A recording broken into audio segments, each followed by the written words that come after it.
마가 오병이어 사건에서 강조하는 바가 과연 무엇인가?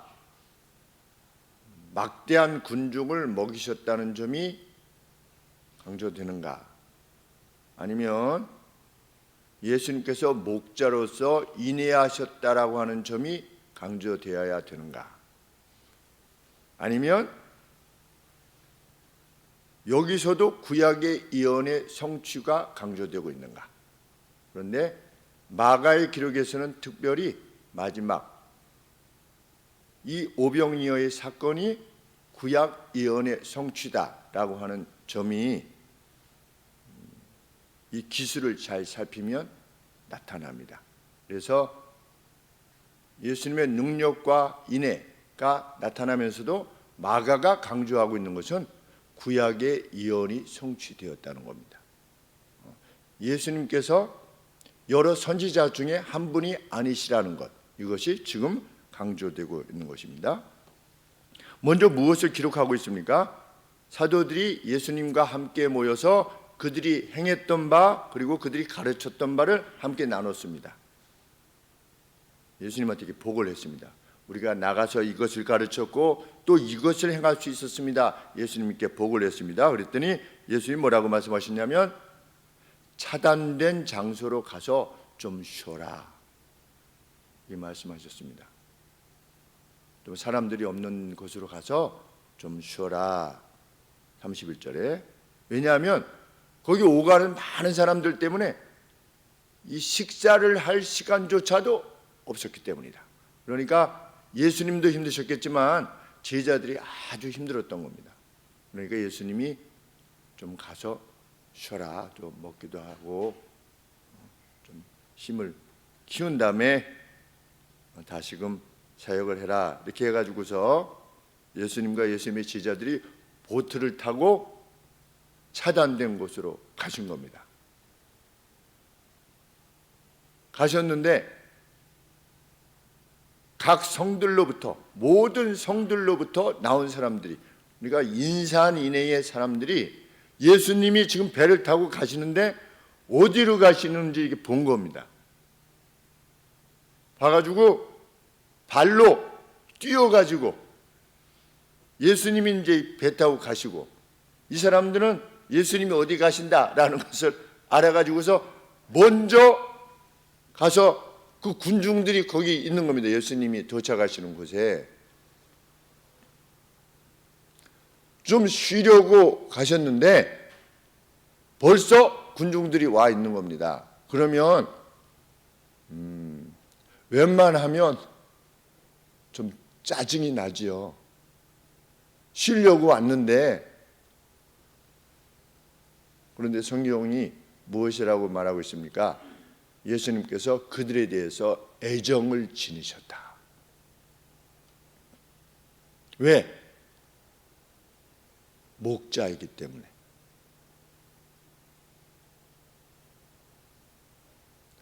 구약 에스겔 선지자를 통해서 약속하신 목자는 자기 양들에 대해서 애정을 지니신 목자이기 때문에 이 점이 강조되는 겁니다. 큰 무리를 보시고 34절 그 목자 없는 양 같음 인하여 애정을 지니셨다. 어떻게 하십니까? 애정을 지니셔가지고 이에 빵을 먹이셨다, 이렇게 말씀하고 있지 않죠? 이에 하신 것이 무엇이냐면 여러 가지로 가르치셨다. 무엇을 먹이신 겁니까? 영혼의 꼴을 먹이신 겁니다. 영혼의 꼴. 1차적으로 강조되는 바가 무엇이냐? 구약에서 예언된 목자는 자기 양들에 대해서 애정을 지니신 목자가 될 것이라고 예언하시는 겁니다. 그런데 지금 앞서서 그렇게 피곤한 가운데서도 한적한 곳으로 가자라고 하셨는데도 또 백성들이 왔을 때 그들을 불쌍히 여기시는 목자셨다는 겁니다. 그런데 그것이 구약에서 언급한 바로 그 예언된 목자였다는 겁니다. 이 점을 지금 마가가 강조하고 있는 겁니다.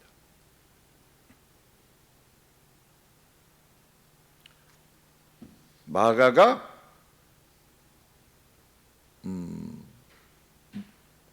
그 목자 없는 양 같음을 인하여, 누구의 판단입니까? 목자 없는 양 같음을 인하여. 예수님의 판단이십니까? 마가의 판단입니까? 마가 같지요. 아니, 저도 마가 같다고요. 마가 같이 틀렸다는 게 아니라 목자 없는 양 같음을 인하여 불쌍히. 지금 왜냐하면 마가가 할 말이 있는 겁니다. 이스라엘 백성이 목자 없는 양 같다는 겁니다. 지금 상황이. 왜?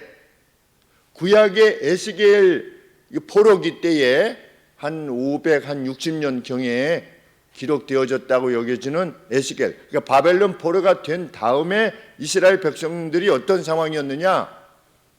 이스라엘의 영적 지도자들이, 목자들이라고 일컫는 이들이 자기만 배불렸어요. 그리고 양의 살진 고기를 먹었어요. 양의 울을 가지고, 그 털을 가지고 자기를 옷 입었어요. 근데 양은 먹이지 않았어요. 양은 폭력으로 지배했어요. 그 상황 속에서 하나님께서 에스겔 선지자를 통해서 무엇을 예언하셨냐면, 앞으로 내가 한 목자를 보낼 거다. 그런데 그 목자가 오면 이렇게 할 거다라고 하는 것을 예언케 하셨는데, 바로 이 상황인 겁니다. 그런데 그 에스겔 상황이나 약 500, 한 거의 600년이 지난, 560년에서 예수님 30년 더하면 한 600년이 지난 이스라엘의 영적 상황이 똑같은 겁니다. 어떤 상황이냐? 목자 없는 양같이, 누가 지도해 줄 이도 없고 꼴을 먹여줄 영적 지도자도 없는 겁니다. 제사장들도 다 부패했고 서기관들도 다 부패했고 영적 지도자리라고 하는 바리새인들도 자기 돈을 좋아하는 자들이라. 이런 상황에서 예수님이 이렇게 하신 것은 그 구약의 예언의 성취라는 겁니다. 1차적으로 예수님은 무엇을 먹이셨느냐? 영혼의 꼴을 먹이신 겁니다. 어떤 목자로서? 자기 양을 사랑하는 목자로서 꼴을 먹이셨다는 겁니다. 우리 에스겔서 34장 5절 6절 보시겠습니다. 에스겔서 34장 5절 6절.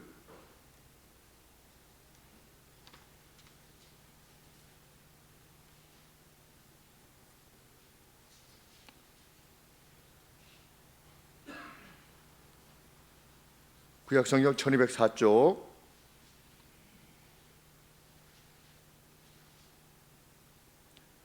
34장 5절 제가 봉독하겠습니다. 목자가 없으므로 그것들이 흩어지며 흩어져서 모든 들짐승의 밥이 되었도다.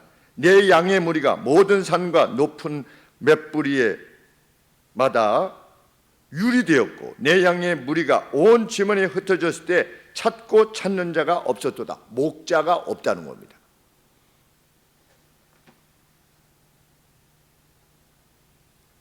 그 상황에 대해서 하나님께서 이렇게 약속하시는 것입니다. 34장 12절에 11절부터 봉독하겠습니다. 나 주 여호와가 말하노라. 나 곧 내가 내 양을 찾고 찾되 목자가 양 가운데 있는 날에 양이 흩어졌으면 그 때를 찾는 것 같이 내가 내 양을 찾아서 흐리고 캄캄한 날에 그 흩어진 모든 곳에서 그들을 건져낼 것이다. 언제? 앞으로.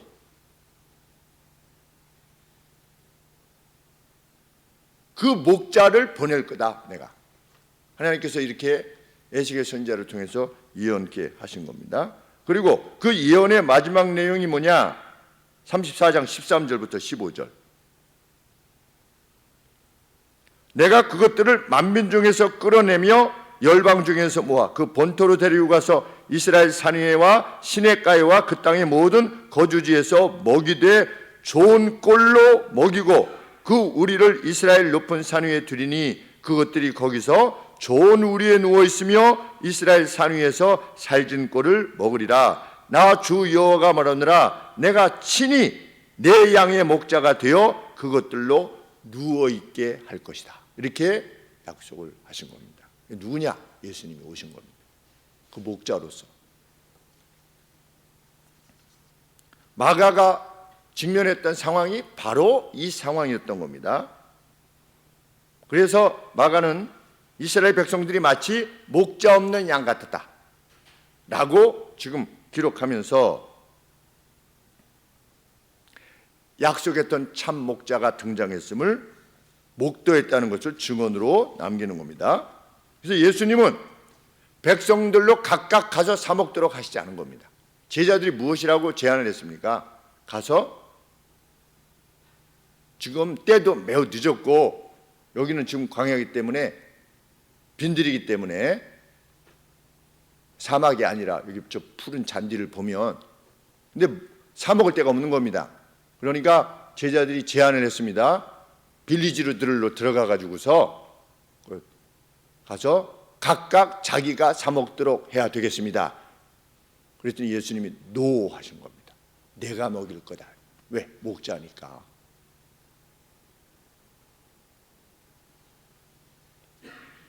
주님이 먹이시고자 한 것입니다. 시간적으로 먹일 수 없고 그들을 다 먹이려면 빵값만으로도 200데나리온이 필요했는데 주님이 그들을 먹이시는데 문제가 전혀 없었던 겁니다. 주님이 먹이고자 하셨기 때문에. 왜? 에스겔 선지서에서 뭐라고 말하고 있기 때문에, 내가 그들을 먹일 것이다. 예수님이 늘 오병이어 베푸시셨습니까? 아니죠. 그런데 이 사건을 보았을 때 마가는 에스겔 선지서의 그 예언이 성취되었던 것을 인식한 겁니다. 바로 이 메시아이시다, 바로 이 목자시다 라고 하는 것을 증언하고 있는 것입니다. 떡 5개와 2마리 고기는 무엇 때문에 등장하는 것입니까? 예수님이 만약에 떡하고 떡 5개와 물고기 2마리가 없으면 예수님이 못 만드시는 겁니까? 예수님은 돌로도 떡을 만드실 수 있으신 분이신데, 이것이 강조되는 바는 무엇입니까? 아무것도 없었다는 겁니다.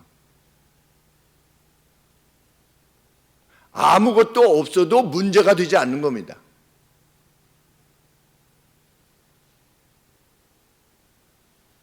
제가 대학교 1학년 때인지 2학년 때인지 연세 채플에서 김동길 목사님이 했던지 민경배 교수님이 설교를 하셨던지 이렇게 설교하셨습니다.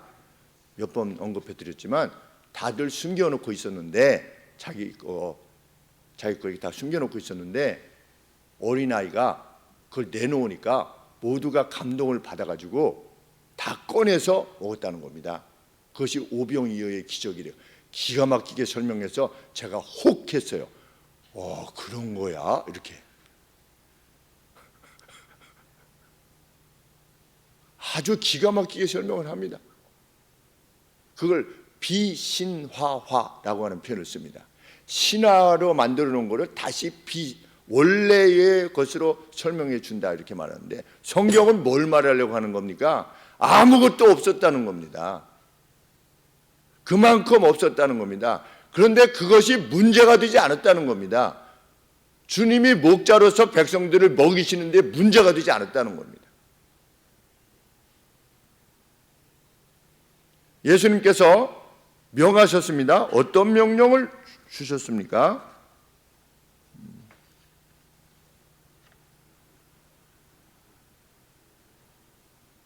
39절에 보시면 제자들을 명령하셨습니다. 그 모든 사람으로 뭐를 지어? 때를 지어 그룹으로 앉게 하셨어요.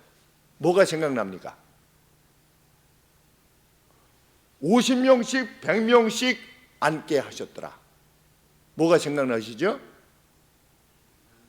양무리들이 생각납니다. 양무리들이 100마리씩 50마리씩 이렇게 때를 지어서 앉아 있는 겁니다. 거기에. 이렇게. 지금 마가가 말하려고 하는 겁니다. 목자이신 예수님에 의해서 양들이 지금 돌봄을 받으면서 양떼들이 이렇게 있는 겁니다. 그것이 강조되고 있는 것입니다. 그 보내시고만 약속하신 그 예수님이시다.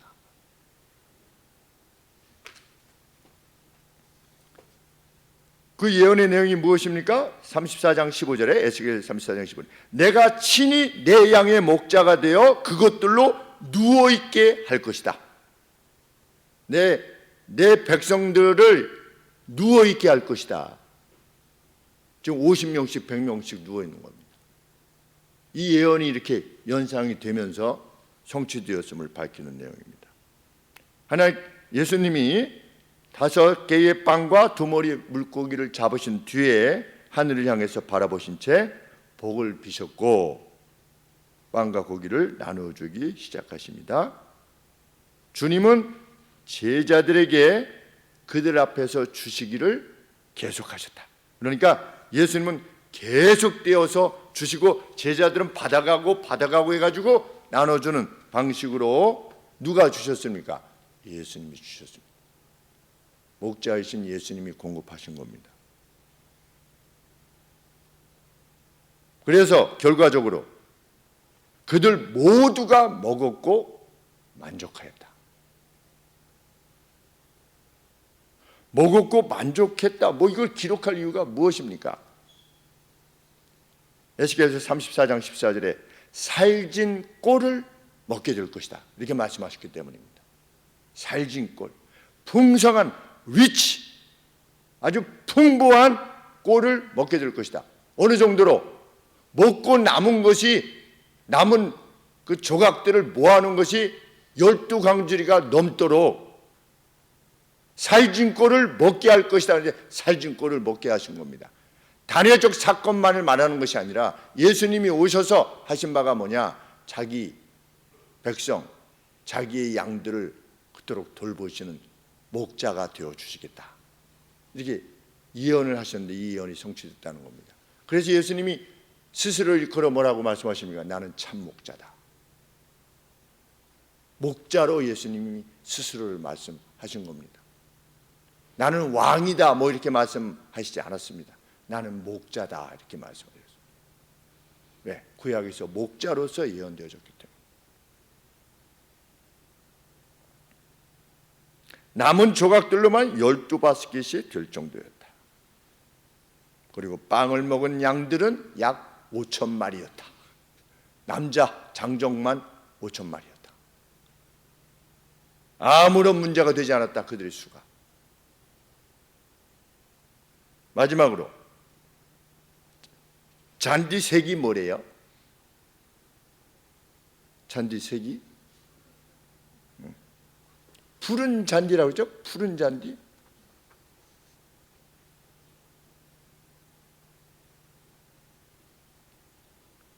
왜 푸른 잔디라고 하는 표현을 썼을까요? 마찬가지로 양이 꼴을 뜯는 겁니다. 그래서 연상시키는 겁니다. 색깔로. 그냥 잔디 위에 앉히서 할 수 있잖아요.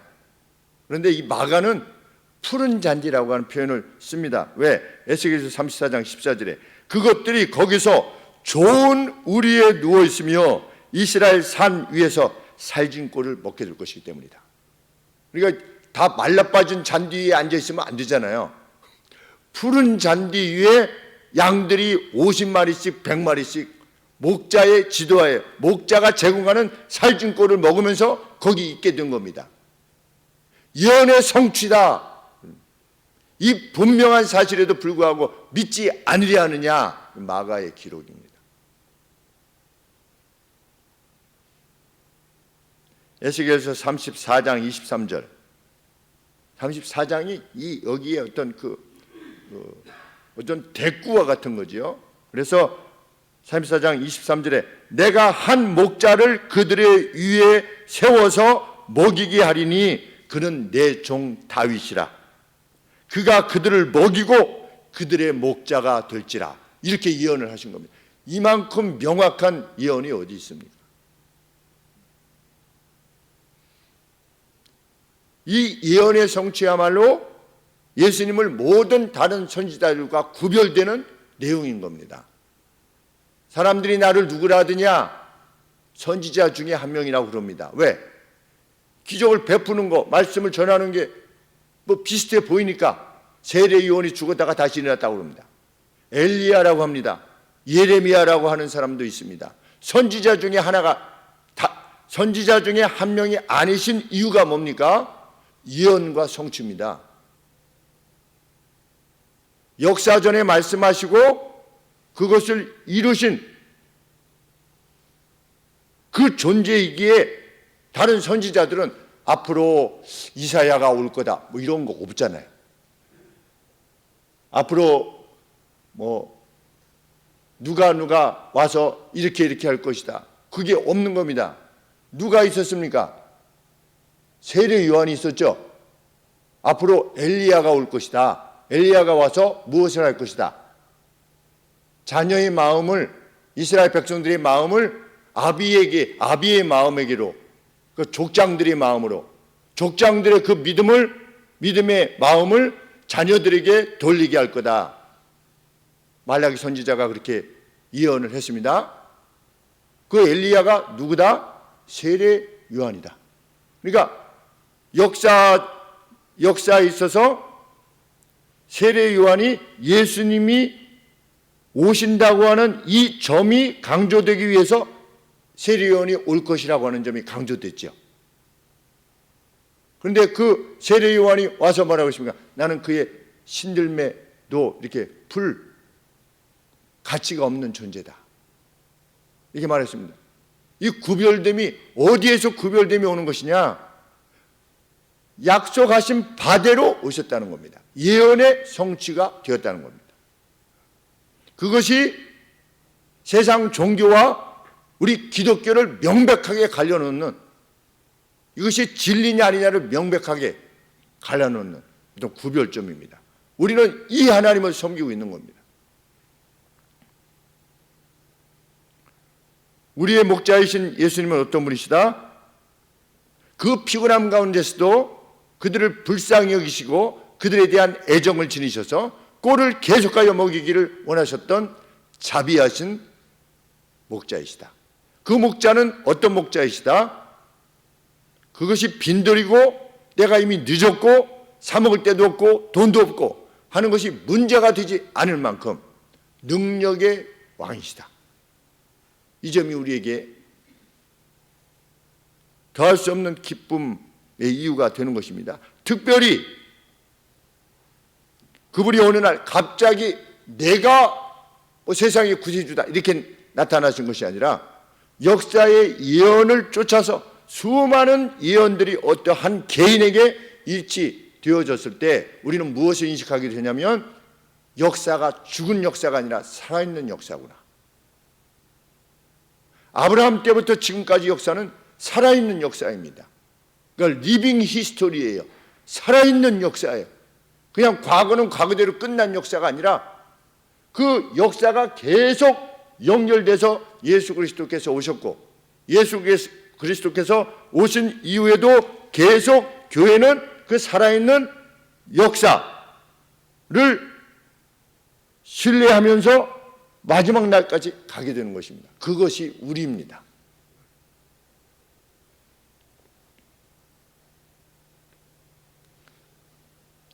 그것이 확신되어지면 우리는 세상이 주는 것과 같지 아니하는 평강으로 일생을 살게 됩니다. 그 무엇이 주어져도 개의치 않고 일생을 살게 됩니다. 이미 그 기쁨이 우리에게 주어졌으니 얼마나 기쁘고 감사한지 알 수 없습니다. 그것이 사실인지 잘 모르겠어요. 히스토리가 그의 스토리다. 그래서 히스토리, 그건 맞습니까? 누가 그런 얘기를 하던데 얼핏 유사하게 비슷하기도 하고 그냥 말을 그렇게 붙인 것 같기도 하고, 그런데 정말 역사가 그러하지요. 그분의 스토리다. 뭐가? 역사가 처음부터 그러하지요. 창세기 3장 15절부터 여자의 후손이 올 것이다. 시드가 올 것이다. 여자의 씨가 올 것이다. 그래서 너의 뱀머리 이걸 부르이지 할 거다. 상해버리게 할 것이다. 반드시 그날이 올 것이다. 그분의 스토리지요. 그분의 스토리에 비추어 봐서 오늘 우리의 삶이 정말 가치 있는 것입니다. 그날을 준비하면서 가는 우리입니다. 세상 그 무엇이 우리를 흔들지 못할 것입니다. 바울의 언급은 정말 멋있습니다. 우겨쌈을 당하여도 우리가 크러시 되지 아니하고 뭉개지지 아니야. 그게 바로 이거죠. 뭐 아까 찬송 선한 능력으로 나 죽어도 교수형으로 이제 죽어도 나 뭉개지지 아니한다. 사도 바울과 같은 믿음으로 가셨기에, 그래서 그분에 대한 그 유튜브나 이렇게 보면 그 검시하는 의사, 그 보네퍼 목사님이 돌아가시고 나서, 교수형으로 쭉 돌아가시고 나서 이제 이렇게 죽었다라고 하는 것을 기록으로 남긴 그 의사 분께서 그 기록을 남겼죠. 죽음 앞에서 그렇게 고요하게 죽는, 고요하고 경건하게 죽는 이는 자기는 난생 처음이자 마지막이었다. 그 죽음에 대해서.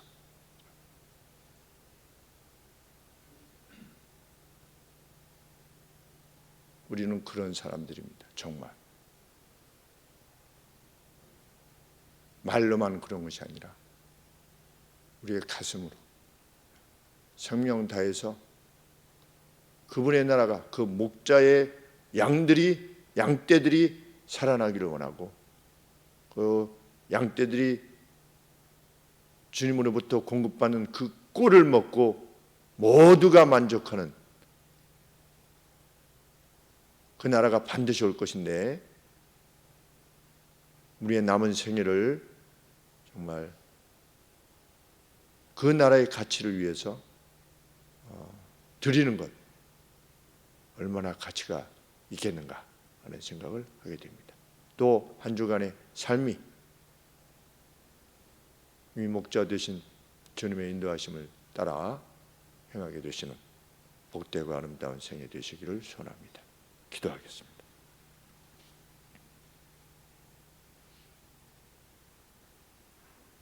목자 되신 주님 감사합니다.